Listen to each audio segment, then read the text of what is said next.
I call Carmel Cipollone. Mr Chair, following on from my colleague Phil Twyford, I just want to restate the fact, and that fact, Mr Chair, is that there is a housing crisis in New Zealand, and no matter what Nationals say, New Zealanders know that that is the case.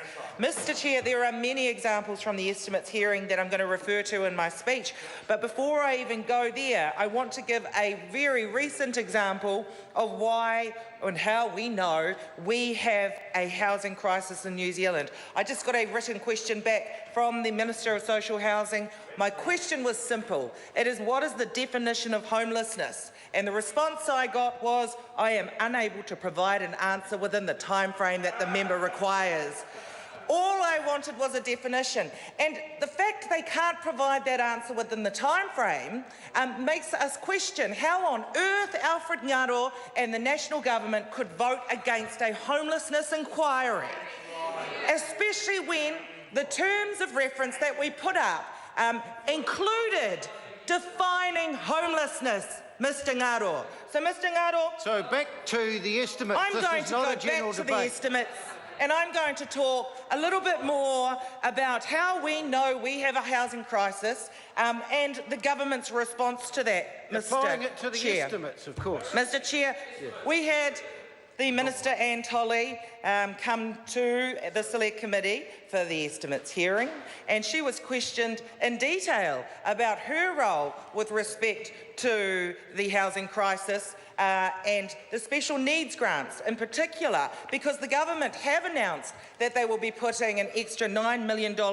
towards emergency accommodation with the purpose of addressing the very real housing crisis that we have, Mr Speaker. But when asked, or Mr Chair, when asked what are the numbers in terms of the cost that the government has spent on emergency housing, we don't collect that data.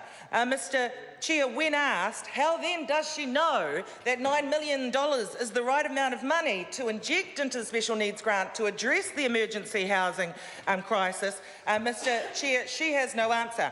And when asked, when the Minister was asked, does she therefore recognise, because $9 million is going in, an extra $9 million, that emergency housing or the need for it has increased significantly? Her response is no. And Mr Chair, that makes no sense. Why then put extra money in there? Why then, as every other New Zealander out there, apart from anyone sitting in the national government benches over there, why then do we all know that this is the very real reality? Mr Chair, we had both Paula Bennett and Anne Tolley come to Select Committee, both of them answering questions about the housing situation. And one of the things that came up was the government so proud of the fact that they are going to inject some funding towards providing 7 days free emergency accommodation for anyone who presents as homeless and requires emergency accommodation. They told us that the reason they were paying 7 days is because their reports say that's the average stay that people are staying in emergency housing. Mr Chair, I got a cabinet paper last year that said the average stay was 10 days, and it was a cabinet paper, yet Paula Bennett and Anne Tolley say it's 7 days. But then on top of that, I get a written question back about a week ago that says it is taking the government 155 days to house a homeless person. And actually, 155 days. And actually, that sits about right with me, because the people that I have coming through my office who are accessing emergency accommodation through WINS are staying in there for months, Mr Chair. It is not a matter of a week or 10 days. It is months. One recent case covered by the Hui on TV3, 5 months for this family, this couple with 4 children staying in motel accommodation. They now have thousands of dollars that they have to pay back, Mr Chair, and that is unacceptable that the government continues to allow that to happen. Mr Chair, we had a discussion at Select Committee about housing and also about the debt in relation to emergency accommodation and the debt overall, Mr Chair. And what it should be disturbing for most New Zealanders is that debt from WINS clients has significantly increased under that national government.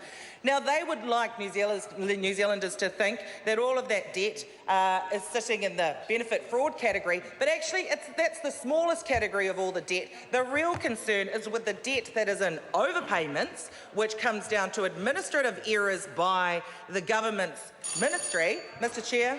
Carmel Cipollone. And the other area of concern was, of course, the recoverable cost side. And that's where we've asked the Minister and the Ministry to go away and come back and tell us how much money are people actually being charged and how much money is the government forking out in the terms of in the style of loans for these people with respect to that emergency accommodation. Mr Chair, we had Paula Bennett come to Select Committee and tell us that one of their responses to the housing crisis will be to provide, will be to actually pre-purchase motel rooms. And as far as we're concerned, that is an admission of defeat. That is not a plan. That is just saying that actually we have no plan to resolve this issue. And so what we're going to do is try and make those motel rooms a little bit cheaper than what they've been to date. And Mr Chair, even the Minister, who when we said to her, the Minister of Social Development now, I'm talking about Antoli, when we said to her 7 days was not significant, was not enough given the length of stay that people would require, she said the reason that it had to be 7 days was that other people might require that place. Other people might require that room. That was her answer. That is in the transcript. What a silly, silly answer from that Minister. Because what do? Do you say, OK, your 7 days is up, sorry family, that now you have to go and live in a car? Is that the response that the Minister is going to give? She may as well be saying that because we know that it's not going to take 7 days to house these families. It's going to take, on average, 155 days, Mr Chair. So their response to date has been abysmal.